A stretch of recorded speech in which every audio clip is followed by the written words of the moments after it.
I hope I'm not offending anyone by saying this, but I think insights professionals are among the biggest skeptics in any organization because they're under intense scrutiny. You know, the entire business in many cases is picking apart the things they produce and, oh, I don't agree with that, or I thought it was this. Last week you told me that.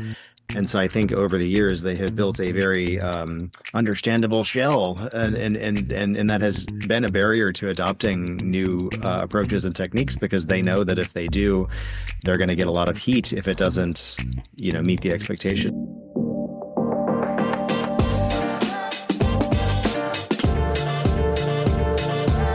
Today on Customer Land, after many, many months in the making, I have the honor and pleasure of speaking with Tim Lawton of SightX and Russell Evans of ZS.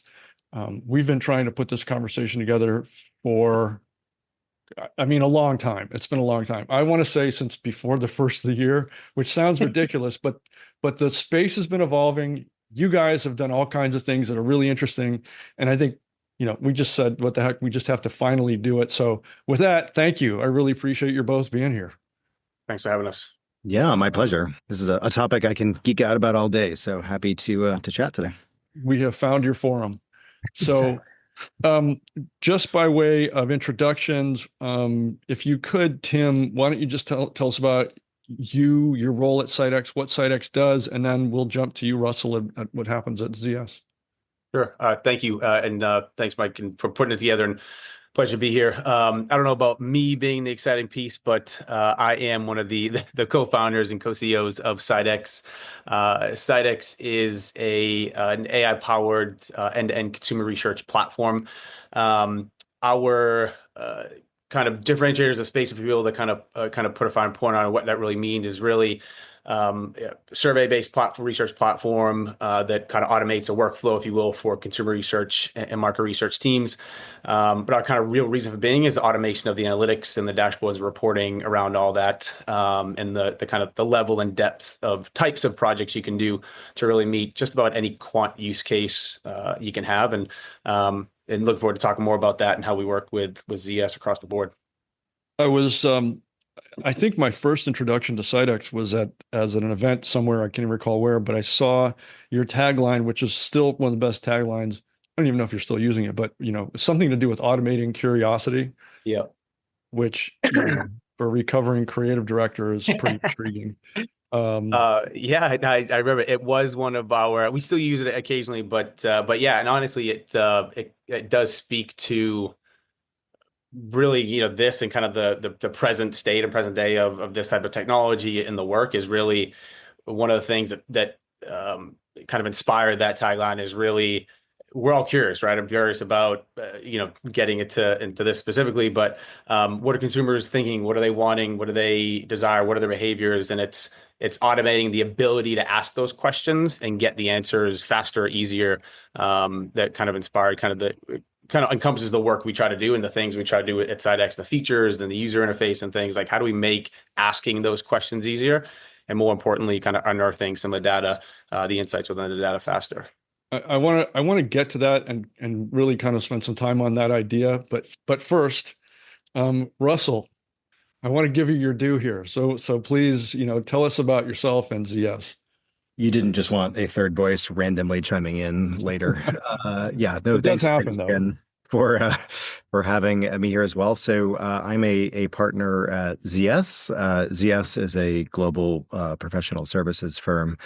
I usually describe us as a data-driven decision-making company. Most of the work that we do helps our clients better use data and analytics to answer their questions and find growth. And so obviously, that has taken on a lot of AI-driven kind of manifestations these days. And so that's been one of the hats I've worn here in the last few years is to help figure out how brands should really think about capturing and using human insight in the age of AI.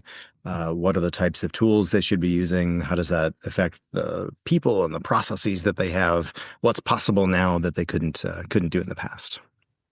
So my big challenge here in this conversation is going to be to not let it unravel into multiple directions and feel like it's just worthless. Instead, though, I want to focus on your partnership, which is freshly announced. and I think you're actually in market and getting traction with each other.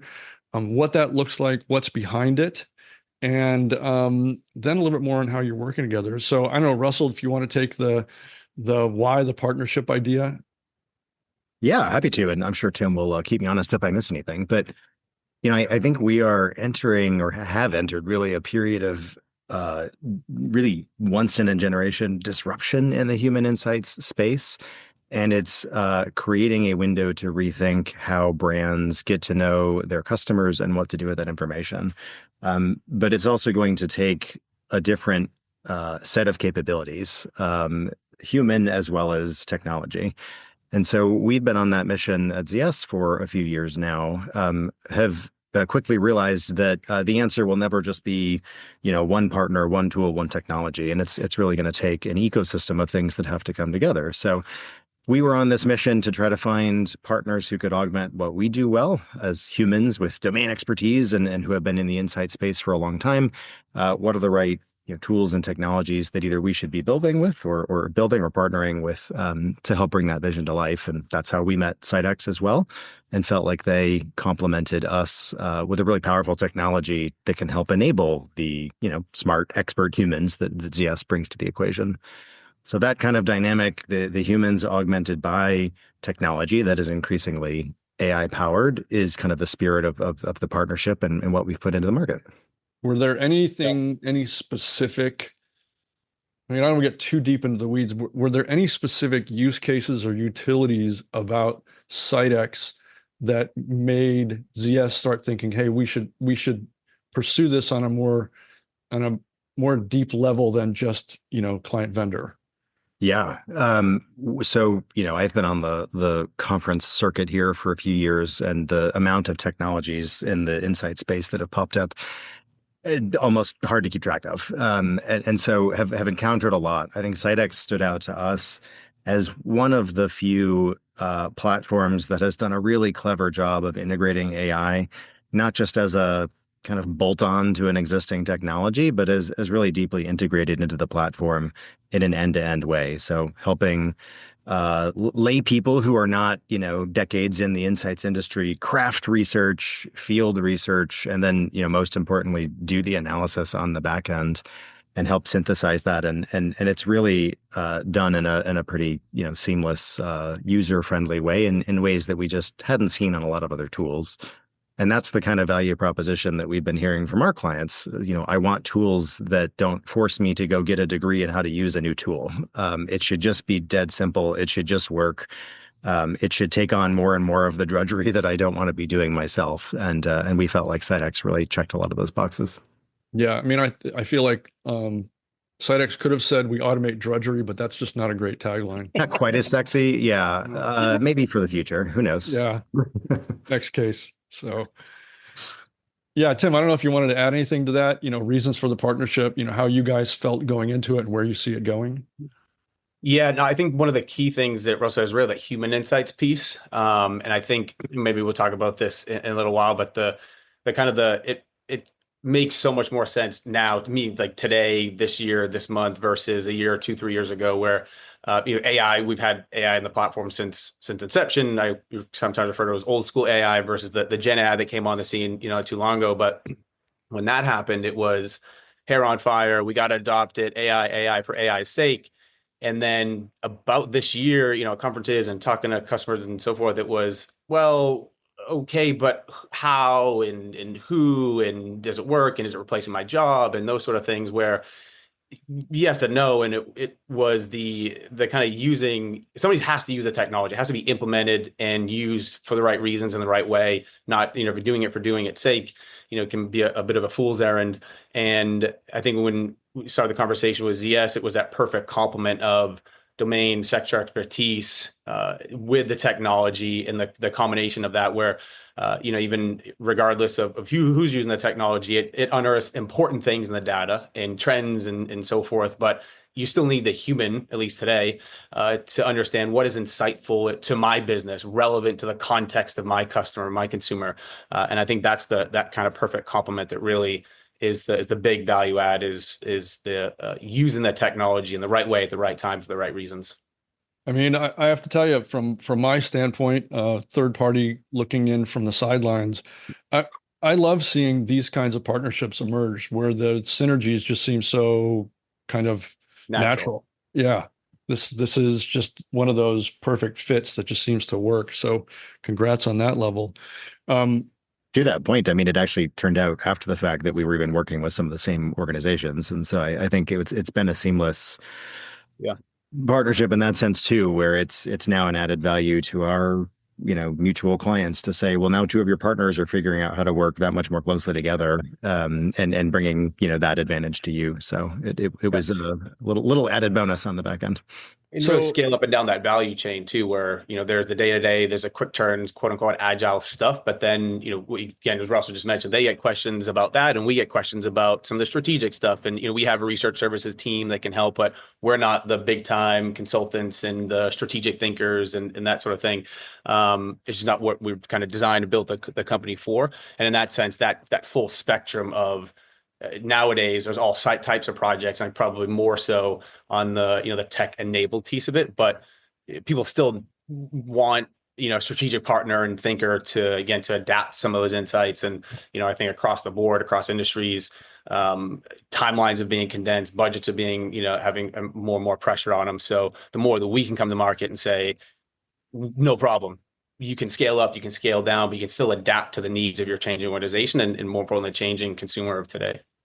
so I'm just curious when you found those mutual clients, um, were the efficient, was it just a matter of, oh, hey, look, I've got chocolate, you've got peanut butter, to abuse the analogy, but or did it actually speed things up in the kind of inquiry, development, and solution process? I mean, was it a speed thing? Was it a robustness of the effort thing, or what really came of those realizations? Because I'm sure there was something. I mean, Tim, I'm thinking, speaking of chocolate and peanut butter coming together, I'm thinking of our mutual client in the confection space, but and then just as a good example, in this instance, ZS is using some of our capabilities to help generate new food concepts. What is the next product that this organization should put onto the shelf? Historically, that process has taken months and months and months and was actually wildly unsuccessful. A lot of consumer goods products actually fail in the first couple of years. And so to take 12 months plus to put a product on shelf that fails is a big waste of resources. And so we were able to partner then with SightX to say, well, if ZS generates a lot of ideas that we believe are now more data-driven and more compelling, can we also shortcut the testing and validation of those ideas on SightX's platform? And that combination of generating ideas that are better in the first place and also developed faster, and then testing them without myriad rounds of stage gating processes and conversations and ideation sessions, has saved this organization enormous amounts of time and has really helped them rethink a pretty critical process for them. And so that's what gets us excited, and that's what drew us to SightX, because it I won't speak for Tim, but it gets them excited. Not just, okay, well, now you had two partners who were already there and now they know each other, but we're actually doing new things together. We're using technology to do things that weren't previously possible. And it's really only because we're collaborating pretty closely that we can sort of identify those, synergies. Just curious, how long did it take for that kind of for both entities to try and figure each other out? Or had that already happened by the time the partnership was formed? I think a little bit was, well, obviously this makes sense. So there's sort of the baseline assumptions of these things were going to be kind of unearthed. But I think luckily for, those of us who were kind of key to putting this partnership together on paper, that the case study that Russell was just mentioning was kind of in the first couple of days or early weeks of the partnership, where it kind of immediately proved that proof point through mutual conversations of that customer with, oh, wait, are you working with so-and-so? Oh my, you're working with so-and-so? I'm working with so-and-so. And then it was like, oh, well, let's just get on the same call then. Right. That was like the one kind of eye opener. So it's a little bit, sometimes it is sometimes literal peanut butter and chocolate. And then, other times I think it was, a few months after that, whereas, a customer of ours was asking about, hey, can you guys help with this thing? And I know it's not part of the platform. It's a bigger kind of initiative and this segmentation piece. And we're like, well, good thing you asked. Let's get our partners on the phone because that's what they specialize in. So sometimes it's a little bit of both that runs in that spectrum. And, Right. Your point about kind of going to market, now we're, earnestly going out and having more of those conversations and finding the ones that were maybe kicking over the rocks that were already existing versus the, going out to our respective parties and say, hey, we can offer this now, right? We have the ability in our partnership to be able to offer you these things that can scale up and down that spectrum for all sorts of different use cases and things. Interesting. I feel like it'd be a big miss if we didn't just suggest that this unnamed confectioner company, if they need to compensate us for surfacing their insights, and that, we're totally open to that. Just saying. Sadly, Mike, I think the idea of combining chocolate and peanut butter has already been on their radar for quite some time. So that may not be So the that's winner. not original, is what you're saying. Okay. If we surface any more here. Now, if you tell me that you came up with that idea, I'll really be impressed. My last name is in fact peanut butter, so it's an old family legacy. No, Family legacy. That's my nickname, but that's a whole different thing. So let's shift this conversation just a little bit. I'm really interested in both of your perspectives on the idea of the current state, if you will, of AI in the human insights space. Because you said it a minute ago, Tim, like, it was last year, maybe the year before, everybody had to have AI for AI's sake because you needed to say AI. Yeah, you had to say it. You had to be in the conversation. You had to say it.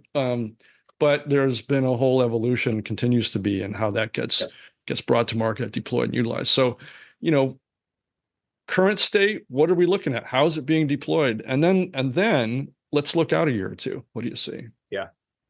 I'd say from my perspective in the conversations around the tech itself, implementation, and the kind of user enablement from our side, it was again, we've had elements of it, and then the kind of Gen AI piece as we released our kind of feature ADA in there.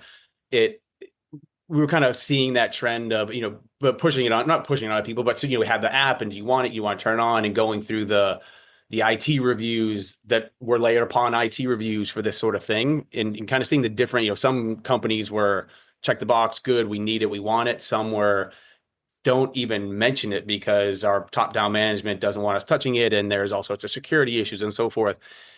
Within actually one company where that conversation was a real, like, we're not even allowed to think about it. It was 6 months later, had some executive changes. Then it was a fire hose. We got to do it. We got to do it.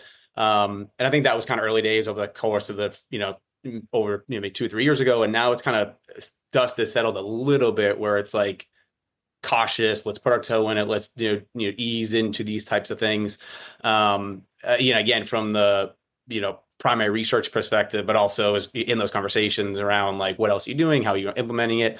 And just hearing some anecdotes for other types of use cases. So I think we're in this current state of, similar to the pendulum of we got to do it versus wait a minute, what are we doing? That was at the higher levels of the kind of management. It feels like, large corporations to, if we don't do it, we're going to be left behind, but we got to do it smartly. Let's, cautiously, let's, in some more kind of cautious than others.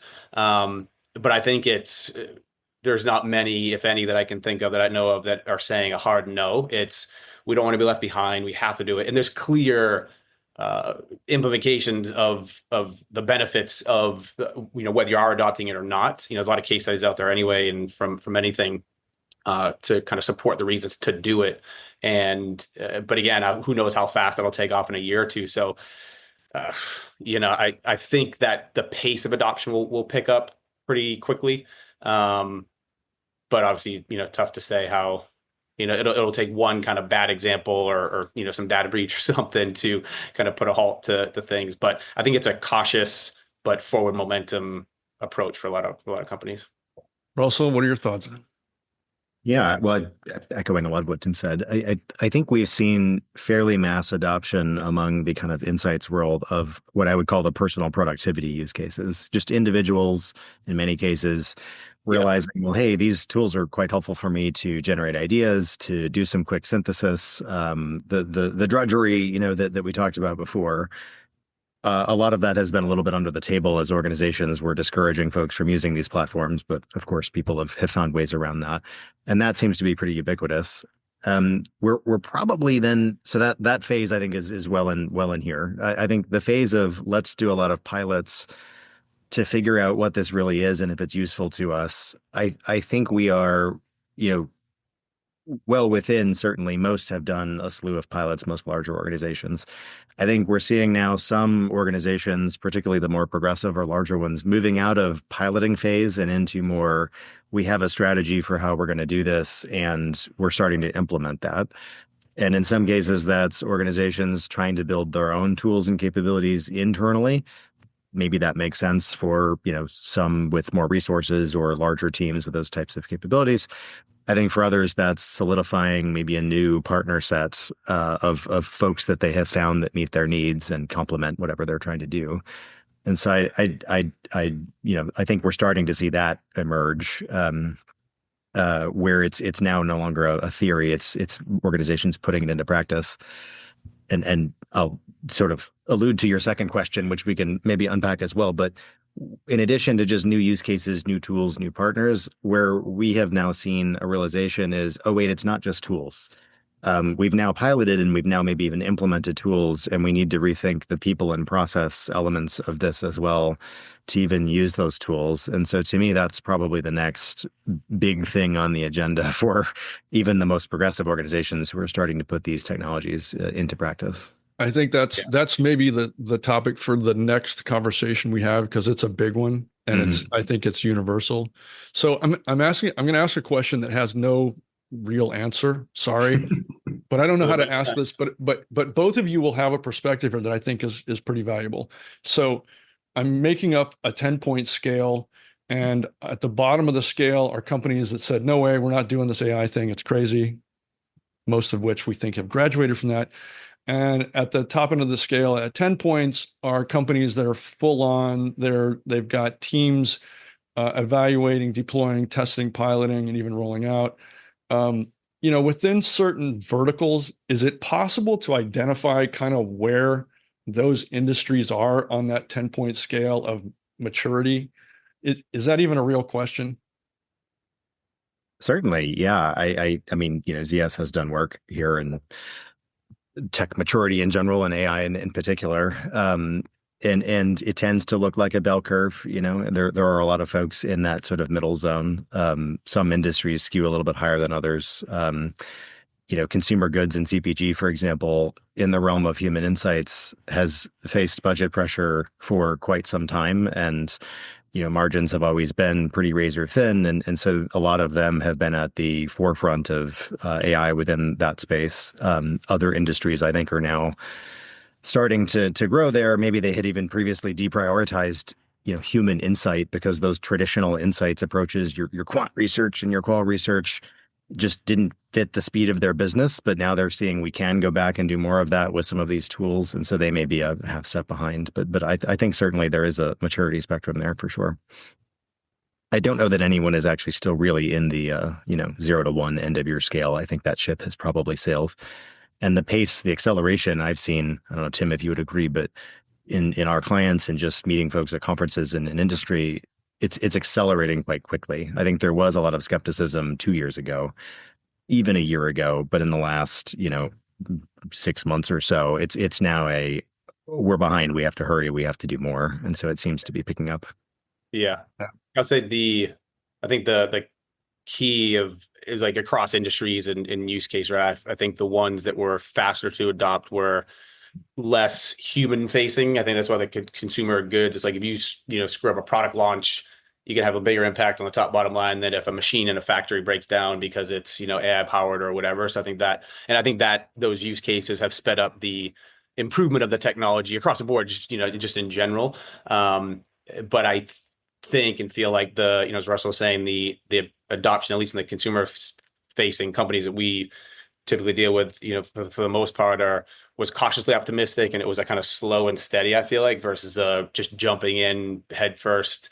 And I think across the board though, it's the learning through execution rather than kind of excessive planning. It's like, let's just do it and try to figure it out, but maybe not put it in the front line where it actually may, affect customer outcome Right. or product or an actual product launch or something like that, but kind of slowly adopt it to, unearthing some insights that are kind of behind the scenes that a human definitely needs to step in front of and kind of adjust versus yet again, 3, 4, 5 years from now, who knows what the kind of machines and the insights that are applied will be. But I think for where we sit, who we deal with, it's that human piece of it that at least certainly now, and I think for the foreseeable future, but I mean, today's world, that's could be 6 months or 6 years.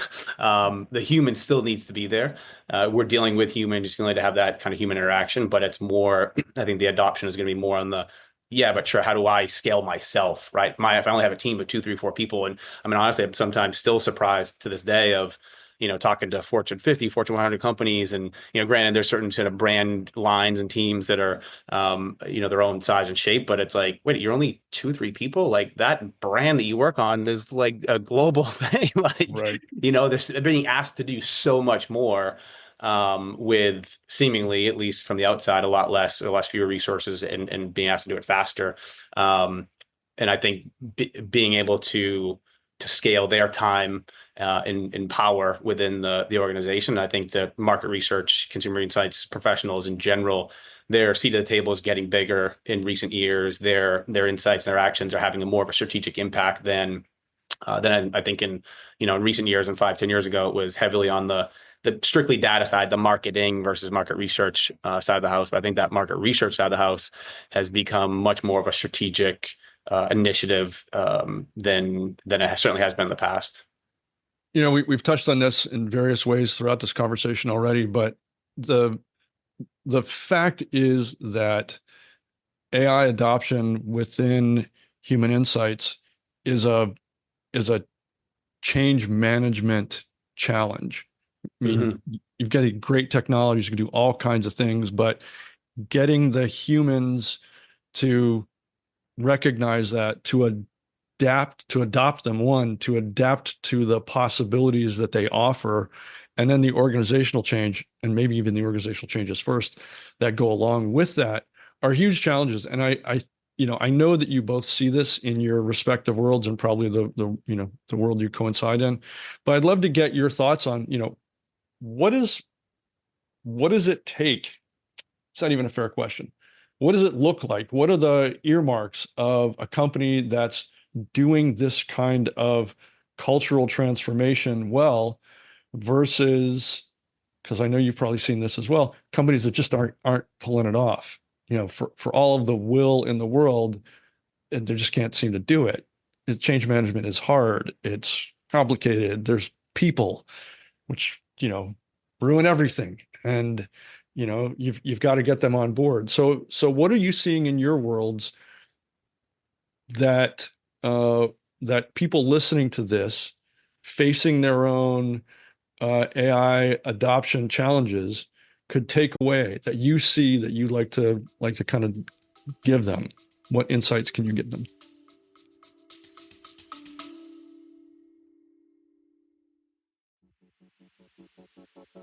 You can optimize for NPS, and that's good.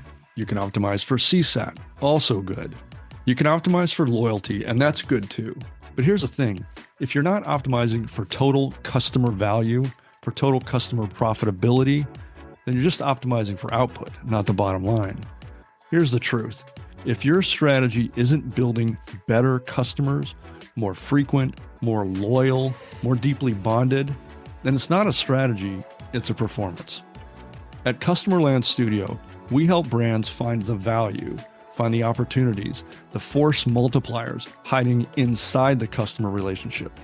And then we help them optimize for scale, for yield, for profit across the entire relationship. Because the other thing we've learned, the only strategy that actually matters is the one that makes your customers more profitable. Customerland Studio, to make better customers. Go to customerland.net and click on the studio.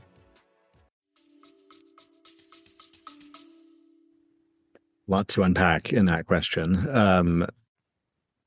I I hope I'm not offending anyone by saying this, but I think insights professionals are among the biggest skeptics in any organization because they're under intense scrutiny. You know, the entire business in many cases is picking apart the things they produce and, oh, I don't agree with that, or I thought it was this. Last week you told me that. And so I think over the years they have built a very understandable shell, and that has been a barrier to adopting new approaches and techniques because they know that if they do, they're going to get a lot of heat if it doesn't, meet the expectations of a lot of eyes in their organizations. And so to me, the things that can help most are air cover, things that don't often get talked about, but for example, incentives. And I don't mean just literally how much someone is paid, but how do we measure success of different teams? How do we encourage, folks to spend time here versus there? A lot of companies have built processes over many decades that are built around an approach or a methodology that may be not the best approach or methodology anymore. And until you change the way that we're going to hold teams accountable, well, there's very little incentive for someone to say, yeah, let's switch and let's do something with a new tool or a new approach. Because why would they? They're not going to put themselves at risk if they're being held accountable for something else. And so incentives is an underlooked sort of lever, I think, that organizations can play here, creating freedom for teams to go and try and experiment, knowing that in some cases they'll fail. We shouldn't be putting people's jobs at risk because they were trying a new tool or technology. That should be encouraged, within reason. So those types of things are big. I think there are new roles that likely need to exist that many organizations have started to put in place. Things like who's out there scouring the market for all these new tools, technologies, and approaches. And it's not just a vendor management role that has existed forever, but it's using discretion. I know where my business is trying to go, and I now understand these approaches well enough to find the intersection 2 years from now. We should be using this now because it's going to help us 2 years from now. And that should be someone's role, if not multiple someone's these days. And so increasingly, there are new roles that don't typically exist to kind of, grease the skids, if you will, for these new approaches, new technologies. Are there things you look for in clients that you can kind of just identify up front that would say, okay, these people are ready to have a substantive conversation about AI transformation? Yes, and I think the tenor of the conversations we have had, Tim, I'm curious if you would agree, has changed very considerably in the last, I would say, 6 months even. A lot of this is interesting, but, I have to go convince someone else, or we'd have to free up the budget for this, or we already have an approach. There was a lot of that before. And I think the hallmarks of a conversation that seems to be going in a productive direction these days is much more of a where conversation. It's I see value in this, and here's where we can use it, and here's how I can make it happen. And hey, maybe we don't even have budget, but can we do a pilot to make the case, and can you help build that case? And so that was always a good hallmark, but also the number of conversations that are more along those lines these days seems to have increased pretty considerably. Yeah, I can second that. One thing that you said a few minutes ago, Russell, the air cover. Thinking back to the fruit snack brand we worked with, and the CMO there was probably the key of that air cover. And he had brought up in conversations that it was there's a chicken egg, there's the culture or AI piece, and for this organization, it was a little bit of I think in most cases, and perhaps was the AI was there and it came and it was, oh, how do we adopt it? Well, okay, now we got to fix the culture to do it. I think, after enough of that, some companies are catching up to do the culture first piece of it. But to some extent, I use culture in a slightly kind of narrower sense at a large organization, but that air cover to, let's experiment. Let's run a case study or a proof of concept or something. Or, hey, we're already kind of dabbling in it anyway. Our interest has grown in it. Like, let's just bring it on. Maybe start small, and not for every use case or research project we have, but for these ones where it's kind of de-risked to an extent.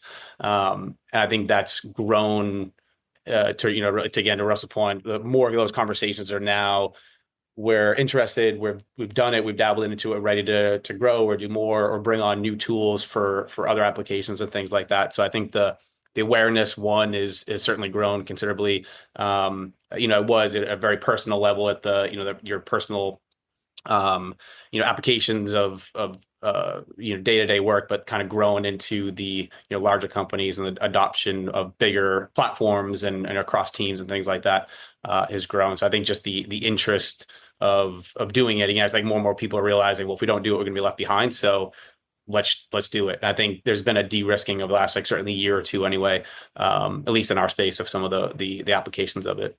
Is it because of the emergence of better AI governance policies that are kind of a little bit more universal or ubiquitous now? Or is it just a kind of a general recognition like we better do something here, I guess the question I'm trying to ask is the structural readiness for AI adoption has to be real.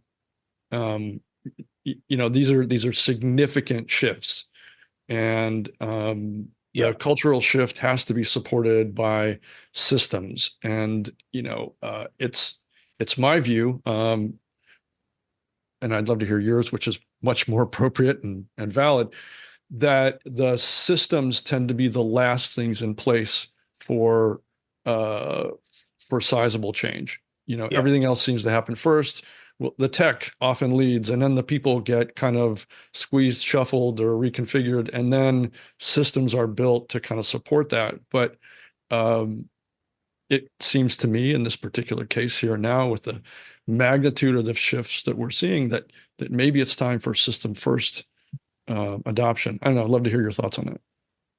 Yeah, I think again, for kind of the broader AI for AI's sake, that could be, large corporate global implementation on-site type of thing. But for us, and I think the benefit of our partnership is we've just by the nature of we're outside of your organization, we're automatically de-risking it for you because we're using the AI for you. I mean, we have users can log in and do a thing, but it's not like an on-prem platform that SightX is cloud hosted, that sort of thing. And ZS has some tools that are kind of managed for clients as well. So some of that is like, hey, we have the AI tools.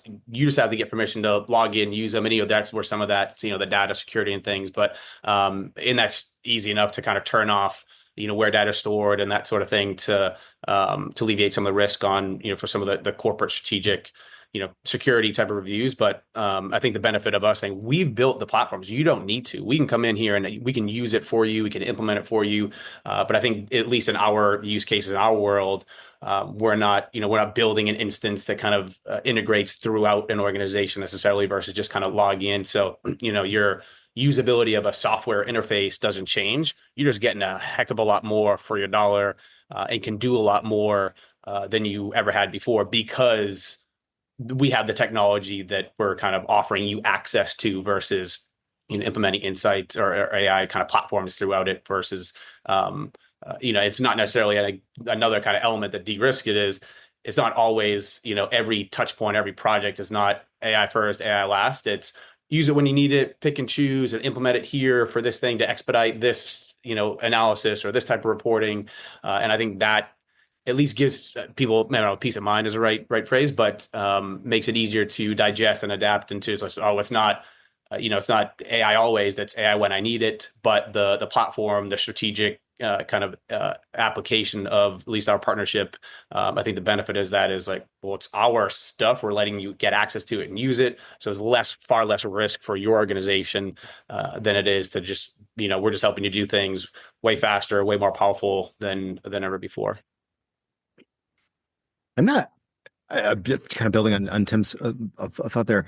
I'm not sure it was even clear. I'll say to me, I won't presume to know what other people were thinking, but even clear to me, having been in this space for quite a while, the extent to which systems needed to evolve in light of some of these tools and technologies. And so it seems to me that we had to go through this phase of piloting to even actually understand, it's not just a new tool. This actually enables us to operate entirely differently. And I'll give you an example. I'll just like the one we talked about before, in the confection space. The feedback that we received from that particular client was the outputs of this new process are amazing, but all of us miss the ability to sit in that room and ideate and kick these ideas around. We all recognize that was actually not producing good ideas in many cases, but that was the part of the job that we liked the most. And so, they wanted to revamp their whole process, but in a way that kept the parts that they actually liked. And I don't think that actually would have been evident until we all sort of went through that process together. And so I think, Mike, to your point from a few minutes ago, like, yes, it would be lovely to take a system first approach here, but it may not always be evident which systems are most impacted and where and how they need to change until you test your way into it, given the potential for such dramatic transformation from what we're seeing now. Yeah, it kind of brings me back to what was my original kind of thought process when we first started planning this conversation out, which was the interaction between this very cool AI-enabled tool set and the humans that ultimately will be, using them, and what that takes. And I think kind of the more mature version of that very basic question for me has to do with your crazy good tagline from way back when, because look, it was just a great tagline at that point. But as a heavy chat GPT user, I can tell you that it has enabled a level of curiosity that I just couldn't afford before. I just couldn't afford it. And I'm wondering, how does that, have you seen material changes in the way the tools are used by the people who are using them because of this? Yeah, I would say absolutely yes. From our standpoint, I think over the years, as we've built and added on, more advanced methodologies or analytical capabilities and so forth, it became, oh wait, I can do this now. I can do this myself. I don't have to wait 2 months or 6 weeks to get this done and have it, come back to me in Excel sheets and this and that. It's just on this dashboard. It's clean, it's easy, and it's efficient. It's just giving people that power to do more, basically, to own more of the process, and kind of get to that end state faster. A lot of, kind of old school processes will take you from A to B all the way to Z, and you actually have to get through every letter to get there, versus what we've tried to do is go from A, B, C to Z and skip over the stuff where you have to do the data cleaning and manually export, import, and bring other tools together to have one final output. To the extent possible, we'll always try to integrate that workflow to give the power back into the humans' hands, or the insights professionals' hands, where they can just focus on what's really important, which is the work and the process isn't what's important. People may enjoy that, to Russell's point, which is fine. But it's, that's the least important part of it. It's more, here's what's important about the data, the outcomes, the process, and all right, how do I implement it? Now, you get more time back in your day and your week to think about what's important to the business, what's more strategically important. And I think that over time in recent years has really been one of the driving factors, and not just solely due to SightX, but I think across the board, across the industry, is more time to get more impactful results from the same work, right? The traditional methods aren't changing. We're just doing them in a more efficient, faster way and getting that power in the hands of more people. And I think that collectively, my opinion is that more people having more of the answers, the results, can ideate faster and implement things faster or better, or differently perhaps. And I think that ultimately is one of the large driving factors of this industry and these roles having a bigger presence and a bigger important factor. And it comes to any and all decisions that are under their realm. I think it'd be really interesting. I don't even know if this is possible to see an index of how the speed of ideation has changed with these kinds of tools. I don't know what your thoughts are on that, Russell. If you've seen, changes in the ways the humans are actually using them and what those efficiencies might be doing for their worlds. Oh yeah, you could throw a dart in a lot of directions and probably hit a good example of that. I think Tim spoke to some where he's seeing that happen at an individual level, people who are now able to do more than they were before, and that's, sparking better ideas for them or letting them do more with limited time.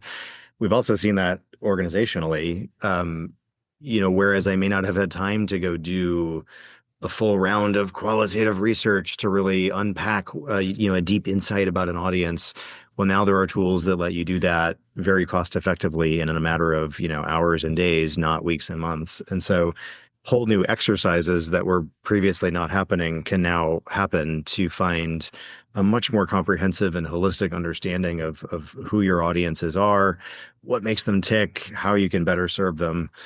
And we're seeing that inspire better products in market, services, concepts of loyalty that can move beyond just transactional sort of notions of it, and really understanding audiences on a more comprehensive level to figure out how you can build deeper relationships with them. So it's powerful at a macro level as well as an individual level too.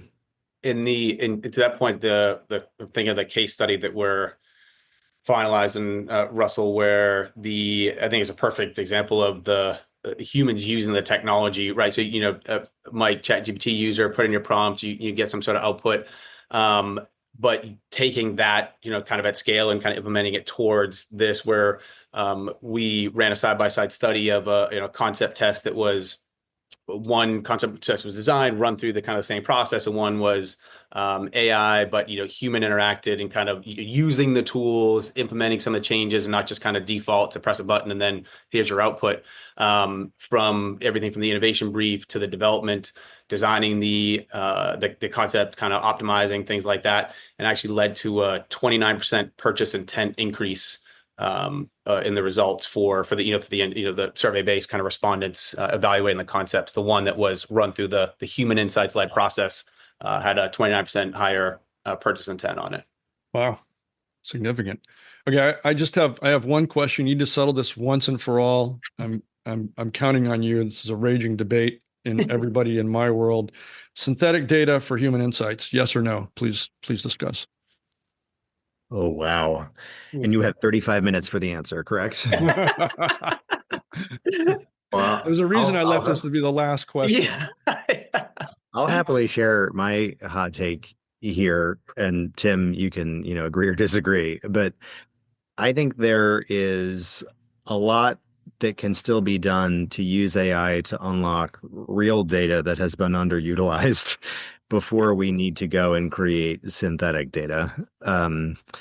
There are troves of information online in the form of things like product reviews and, long form social media and data that brands have been capturing for years and years in their contact centers and through other touch points that have really been under leveraged that AI lets you unlock at scale. And to me, there's gold in them hills that I would tap far before, going too far down the synthetic path currently. Yeah, I would say, I don't know if it's really a yes or no. I'll say yes with a lowercase and an asterisk. I think there can be some usefulness out of it, but to Russell's point, it's made up, right? Like even just think, 6-7 months ago, at least, consumer sentiment here in the US, if you had two things. One, it's retroactive. It's a lagging indicator at best, but it's you take some of the data, historical, let's say you create a synthetic audience 6-7 months ago based off of data and then scaled it up, and you're effectively just weighting that data, which, is in the academic community is debated for quite a while, the usefulness of that. But fast forward a month, 2-3 months, Q1 of this year, that is maybe not completely wasted or not useful, but not really as useful. It was literally weeks before that because, things fell off a cliff for a number of different reasons. Those things it's old, it's stale data. But again, I think there can be some applications of it to supplement, to add to it, but it's still, effectively weighted, made up data. And I'm sure there'll be a lot of people who disagree and we'll debate the other side. But I think at least for now, it's interesting, but I wouldn't make a business decision that actually had any weight to it, or would not suggest that anyway. We kick around a little. We're a consulting firm, so of course there's a 2x2 that decides all decisions we make. And so the one that we have often used here is, on one axis, sort of the degree of removal of how far removed you are from the original data, and on the other axis is how important is this decision. And as you get into, an AI that is farther and farther from the original source data and a decision that is more and more critical, that is, Yeah, a that's a good pretty point. big risk to be using synthetic data in those situations. If Well it's put. something to kick around and help me brainstorm and it's not going to go anywhere other than informing me, then sure, those are interesting use cases. All right. There it is. Money. That's the money shot right there. That's the one we're all waiting for. Well, Tim and Russell, thanks both of you for your time and insights. And I'll just say, before we even ended this conversation, it was worth the wait. And look forward to the next one we can get on our schedules. Absolutely. Thanks again, Mike. Really appreciate it. Yeah, Yep. it's been a pleasure. Thanks, Mike.